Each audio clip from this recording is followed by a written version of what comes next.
ప్రార్థన చేసుకుందాం. భూమి ఆకాశములను వెలుగు చేసిన మా తండ్రి, కృతజ్ఞతలయ్యా.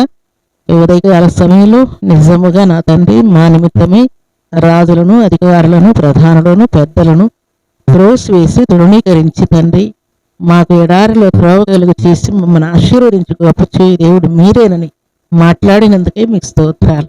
ఈ మాటలు మా అందరి జీవితాలకు దీవెనకరంగా ఉంచినందుకే స్తుతిస్తున్నాను. మీ సన్నిధిలో చేరి ఈ మాటలు వింటున్న బిడ్డలందరినీ కూడా మీరు ఆశీర్వదించినందుకే స్తోత్రాలు. మీ బిడ్డలకు విడుదలిచ్చినందుకు స్తోత్రాలు. ఎడారిలో త్రోవ కలుగు చేసినందుకే స్తోత్రాలు. మీ బిడ్డల దరిద్రత తోలు వేసినందుకు స్తోత్రాలు. రోగముల నుండి విడిపించినందుకు స్తోత్రాలు. సంపూర్ణ స్వస్థత ఇచ్చినందుకు స్తోత్రాలు. కరువులో సమృద్ధినిచ్చినందుకు స్తోత్రాలు. శత్రువులను మిత్రులుగా మార్చినందుకు స్తోత్రాలు. ఉదయకాల కీడునంతా ఆపివేసి ఈ ఉదయకాల దీవెనలు, ఆశీర్వాదములు మీ బిడ్డలకు ఇచ్చినందుకు స్తోత్రాలు.